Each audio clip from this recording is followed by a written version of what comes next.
अस्सलाम वालेकुम दोस्तों, अगर आप हमारे चैनल पर नए हैं तो चैनल को सब्सक्राइब जरूर कर लें ताकि हमारी आने वाली वीडियो आपको मिलती रहे। ये कहानी हमें मारिया ने कराची से भेजी है। आज की कहानी 2019 की है, मतलब कोरोना वायरस के आने से कुछ दिन पहले की है, जो हम मारिया की ज़बानी सुनते हैं। मुझे अपने 3 बच्चों और शौहर के साथ इस नए घर में आए चंद दिन ही हुए थे। गुलिस्तान जौहर के ब्लॉक 2 में फर्स्ट फ्लोर पर बना ये घर हमने किराए पर लिया था। इस इलाके में घर लेने का एक फायदा यह भी था कि यहाँ पार्क और अच्छे स्कूल बहुत करीब थे। बच्चों का एडमिशन यहीं कराने का इरादा था। यहाँ लोगों ने घरों में काम करने के लिए मासियां रखी हुई थी। हमारे घर के बिल्कुल सामने 2 मंजिला इमारत थी, जिसकी निचली मंजिल पर घरेलू बुनियाद पर एक स्कूल खुला हुआ था। वो बहुत ज्यादा मेंटेन तो नहीं था।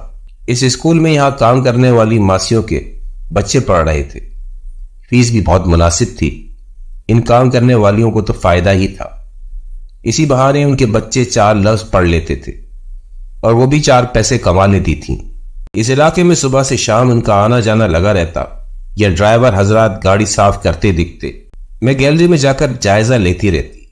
मेरा यहां दिल नहीं लग रहा था, लेकिन दिल तो लगाना था। मेरे कमरे की खिड़की गली की तरफ खुलती थी। मैं अपने शौहर के दफ्तर जाने के बाद नींद पूरी करना चाहूं तो भी नहीं कर सकती थी। बच्चों की असेंबली, उनका कौमी तराना पढ़ना सब बहुत वाजे सुनाई देता था। मेरी गैलरी से तो स्कूल का सहन भी साफ दिखाई देता था। मैं अक्सर गैलरी में रखे पौधों को पानी डालने जाती तो स्कूल के सहन में भी नजर पड़ जाती थी। उस दिन मैं पानी डाल रही थी। मैंने देखा कि एक टीचर क्लासरूम का दरवाजा खोलकर एक बच्चे को कान से पकड़कर सहन में लाई। मैं तवज्जो से देखने लगी। वो उसकी डंडे से पिटाई लगा रही थी। यह मंजर मुझे बिल्कुल अच्छा नहीं लगा।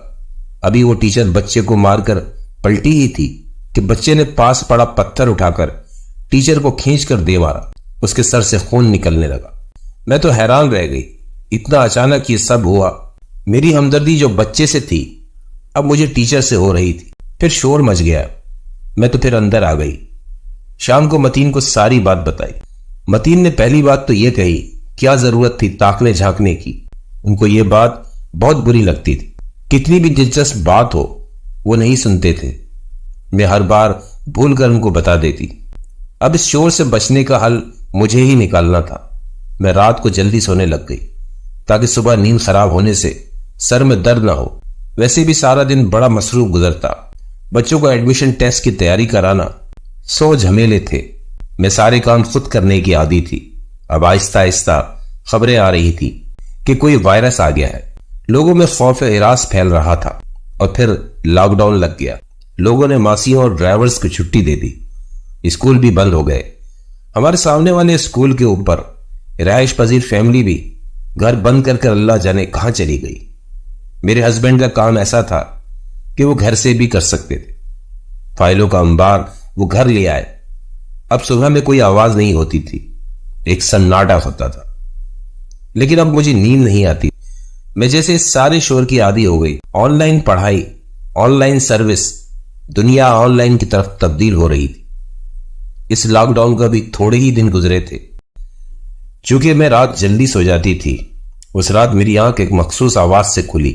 यह आवाज वही थी, बच्चों की असेंबली की। वो सारी गहमा गहमी, उनके आने का शोर। मैंने टाइम देखा तो रात के 3 बज रहे थे। इतने दिनों की खामोशी जैसे उस शोर ने तोड़ दी। ना समझी से मैं बिस्तर पर लेटी रही। अभी उठकर देखने का सोच ही रही थी कि बच्चों की कौमी तराना पढ़ने की आवाज आने लगी। हर आवाज की तरतीब वही थी जो मैं सुना करती, लेकिन ना ये वो वक्त था, मुझे भी पता था, ना ये स्कूल लग रहा है। अब यकीन करें, मैंने बाकायदा उस घंटे की आवाज भी सुनी थी जिसके बाद बच्चे क्लासों में जाया करते थे। अब मुझसे सब्र ना हुआ। मैं झटके से उठी और पर्दा हटाकर बाहर देखने ही वाली थी कि पीछे से किसी ने मेरा बाजू जोर से दबोचा। मेरी हल्की सी चीख निकल गई। मेरे शौहर मुझे गुस्से से घूर रहे थे। वो आहिस्तगी से बोले, मारिया क्या कर रही हो? जरूरी है कि तुम हर बात की तफ्तीश करो। आवाज आ रही है तो आने दो। इसका मतलब वो सारी आवाजें उन्होंने भी सुनी। अरे मतीन, देखने तो दें, है क्या? लेकिन मेरे शौहर ने मुझे घूर कर देखा। मैं भी चुप कर बैठ गई। अब मेरी नींद उचाट हो गई। यही सोचती रही ये आवाजें क्या थी, और सोचें एक बार आना शुरू हो जाए तो फिर नहीं रुकती। मतीन तो बेखबर सो रहे थे। मुझे करवटें बदलते बदलते आधा घंटा हो गया होगा। मैं पानी पीने उठी तो देखा पानी खत्म हो गया। मैं कमरे से बाहर आई, फिर इससे पानी निकालते मुझे एकदम ख्याल आया। मैं तेजी से गैलरी की तरफ गई। आहिस्ता से दरवाजा खोलकर गैलरी में दाखिल हुई। मैं देखना चाह रही थी कि स्कूल में क्या हो रहा है। मेरी गैलरी से स्कूल का सहन साफ दिखता था और क्लासरूम के दरवाजे भी। मैंने ग्रिल के सुराखों के उस पार देखना शुरू किया। सन्नाटा था, सब बंद था, अंधेरा पड़ा था। सारा जायजा अच्छी तरह लेकर मैं पलटने ही वाली थी कि एकदम क्लासरूम का दरवाजा खुला। मैं चौंक गई। एक टीचर बच्चे को कान से पकड़कर उस दिन की तरह बाहर लाई और डंडे से उसकी पिटाई लगाने लगी। इस मंजर ने मुझे अपनी जगह जैसे ठहरा दिया। खौफ तो एक तरफ था, लेकिन तजस्सुस भी था कि यह क्या हो रहा है। मैं ग्रिल के पीछे पौधों की आड़ में खड़ी सब देख रही थी, और फिर वो टीचर जैसे ही पलटी, उस बच्चे ने उसको पत्थर उठा के दे मारा। मैं कोई ख्वाब नहीं देख रही थी, बल्कि ये सब मैंने खुली आंखों से देखा। उसके सर से खून निकल रहा था। फिर जो मंजर मैंने देखा, काश मैं इस गैलरी में ना आती और ना ये देखती। अंदर से कुछ और बच्चे भी निकल आए। वो कद में बहुत छोटे थे। वो टीचर गिर गई और वो उसका खून चाटने लगे। ओ मेरे खुदा, मैं पलटना चाह रही थी, जैसे जम गई। मैं बगैर आवाज किए पीछे मुड़कर भागना चाह रही थी, लेकिन मेरे हाथ लगने से मेरा गमला गिरते गिरते बचा। इसको पकड़ने के चक्कर में हाथ में मौजूद गिलास गिरकर टूट गया। अच्छा खासा शोर हुआ। मैंने डरते डरते स्कूल की तरफ देखा। वहां फिर से सन्नाटा छाया हुआ था। ऐसा लग रहा था कि सारा सीन मेरे लिए चलाया गया था। मैं भागकर कमरे में आ गई। मेरा दिल बहुत तेज तेज धड़क रहा था। अब मतीन को हरगिज ये नहीं बताना था।